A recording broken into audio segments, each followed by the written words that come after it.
Actually, that's fine. That's fire. I hear it. It works. We got heat.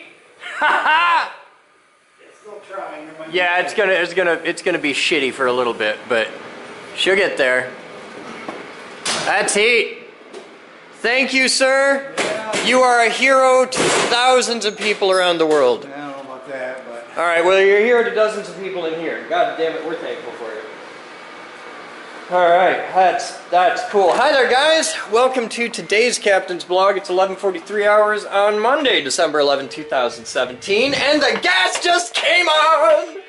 So, let me tell you all the details of the story that you really care about as far as how the gas came to not be on for a week after.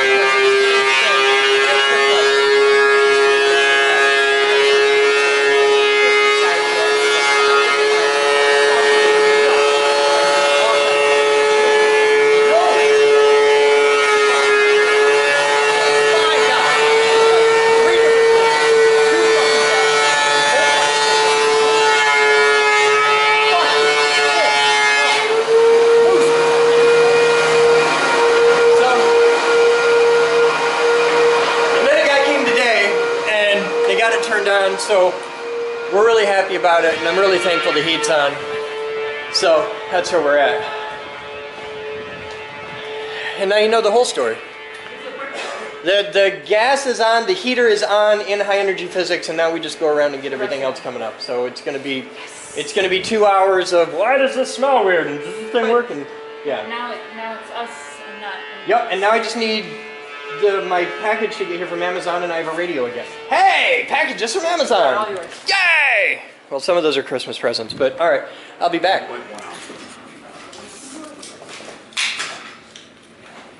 Good afternoon, everyone, and welcome to our first staff meeting of December 2017.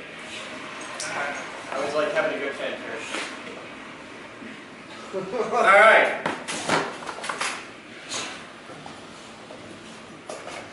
Come out all right? No. In today's news, the heat is on. There's now t-shirt weather in the MDH and high voltage. For the last few minutes, when are they going to come and take the portable heater? Sometime today. So, okay, until that happens, let's get that thing cranked up to 11. We're not allowed to run two fuels at the same time. Huh? You're not allowed to run two different fuels at the same time. It's not. They're both natural gas. One's propane, one's natural Oh, gas. sorry. Who says we're not allowed to run two? The gas company and the guy who dropped them off and the guy who rented us the heater. Everyone says this. This is the thing. Yeah. That's the man fucking with you. That's the man who's fucking with you. Because what I wanted to do was point that thing down the stairs and just pump the basement. But, alright. Alright. This is the rule, the doors is regarding heat. Okay. The MDH has doors to the dog yard, which are used for bringing the dog in and out. If you need to walk in and out of the MDH, you can use the dog doors, that's okay.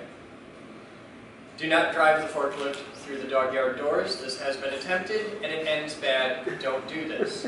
I'm not ever going to say who is stupid enough to drive a 7,000-pound forklift on a 2-inch concrete slab. That is what they make sidewalks out of, but I'm here to tell you it ends bad and you will replace the new sidewalk after you figure out how to get the forklift back indoors. Yeah.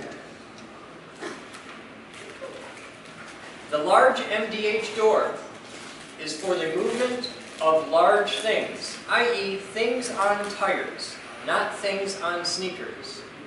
If I catch you going through the MDH door just because you needed to walk outside, you're going to catch hell from Batman, then Joey, then me. There is a new document posted to Facebook for Work. It is the Lights and Locks document. Whoever has late shift, and this includes anybody who's here regularly after hours, at the end of the day, as of 9 p.m., the lights go off. Every light that there is a switch for goes off. There are lights that there are not switches for. Those are security lights and safety lights. Those lights stay on. But every light that there is a switch for goes off every night. There's no need for a third of our electricity usage to be from when there's nobody in the damn building. It is the responsibility of whoever is on night shift that day to turn all the lights off and lock all the doors. When you lock a door, you don't just look at it and see that the hooks are down. You have to push on the door, especially the front door. It's a fussy bitch.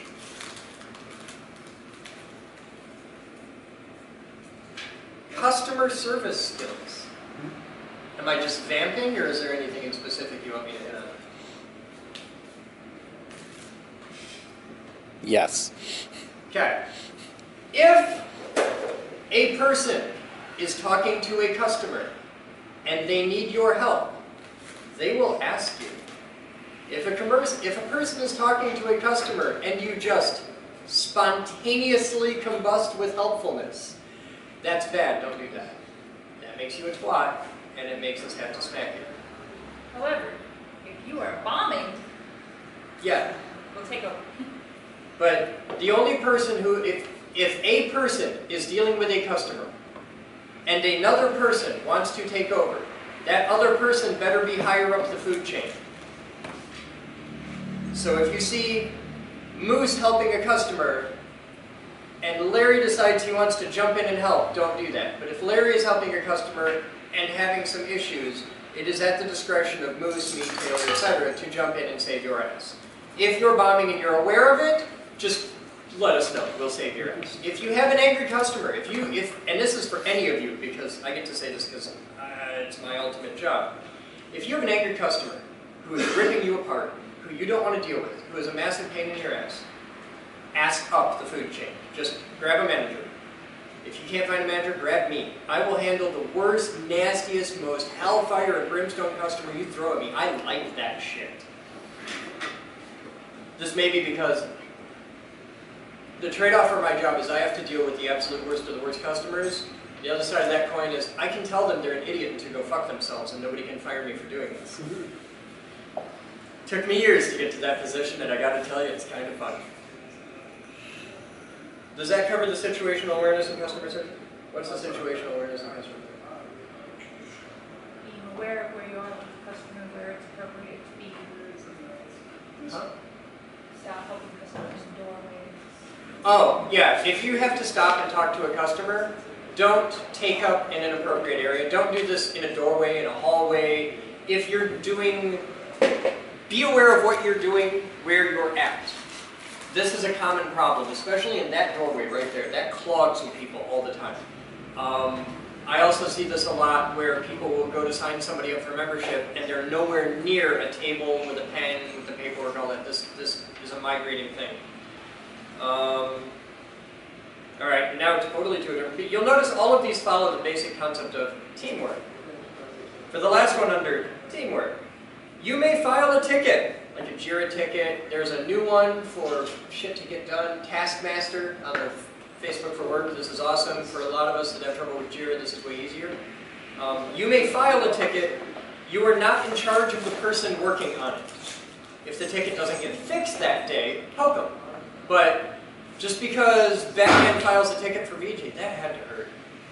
Just because Batman files a ticket for VJ doesn't mean Batman gets to pull VJ off of whatever he's doing to fix just that thing.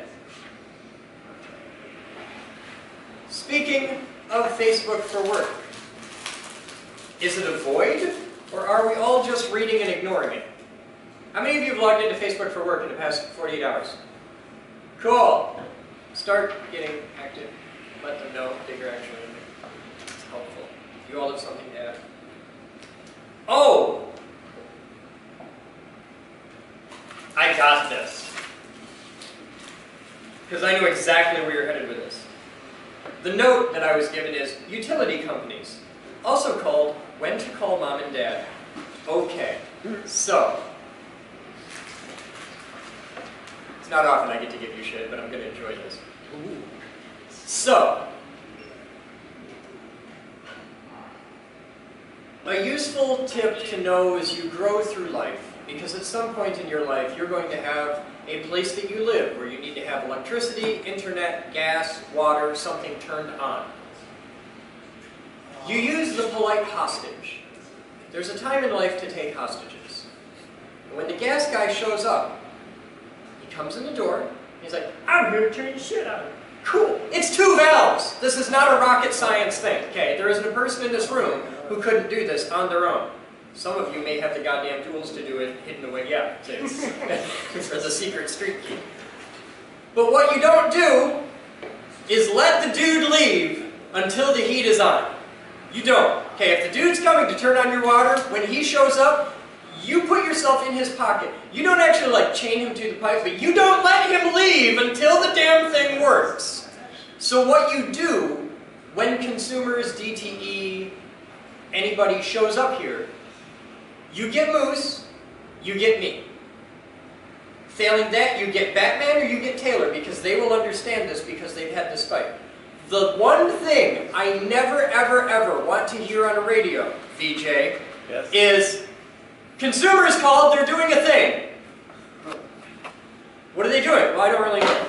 Well, did you get a number? No, I didn't get a number. Did you get a ticket ID? No, I didn't get a ticket ID. Do you have the guy's name? No, do you have anything useful? No, I'm just hanging out, but I got radio, it's kind of fun. The other thing you absolutely do not do is come bounding upstairs with a smile from ear to ear like, hey, the DTE guy came to turn on the gas. Where's the guy? Well, he left.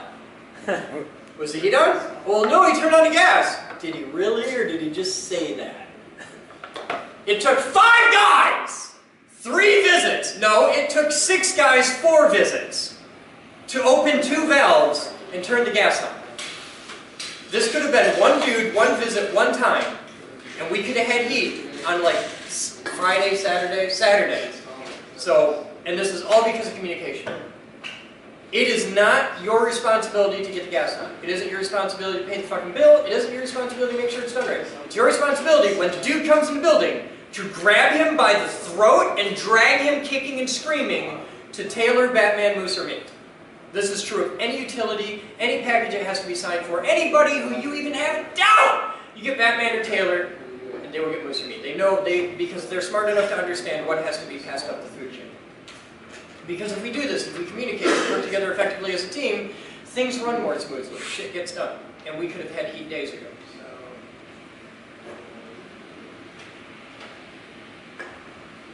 Here's the corollary to you may file a ticket, but you are not in charge of the person working on it. Follow up on tickets and requests, particularly if they're urgent. If you file, like if we need toilet paper, okay, that may not be a particular thing for you. Some of you haven't really figured out how to use that yet. But for other people, this is a thing. If we're out of light bulbs or paper towel or something like that, if there's a ticket, if there's a problem, if something's broken, if the member ID machine isn't working, this isn't a problem that needs to be addressed in 30 seconds, but goddammit, it better work within a couple days. Don't just file a ticket and send it off to the lawyer. If it isn't fixed within a reasonable amount of time, poke somebody. It doesn't have to be the dude who has to fix it. Grab Moose, grab me. It's my job to have your back. If you can't do your job because something's fucked up, we need to know right away because it will get fixed. Right now we have a free membership program. What this means is anybody who walks through our doors and says, I want to sign up for the free membership thing, between now and the end of the year, gets 3 months of free membership. They have to walk in the door. They have to ask for it. There are people who just walk in the door that don't know about the free membership promo. They don't get it. They have to actually have followed me on some manner of social media, gotten off their butt, come in here. They have to take initiative. What you don't do, because when I did that, when I put out, hey, there's 3 months of free membership for everybody who comes in the door and asks for it. What I did when I did that was I cost Taylor a paycheck for the next 2 months. Like, he's screwed, and I have to cover that.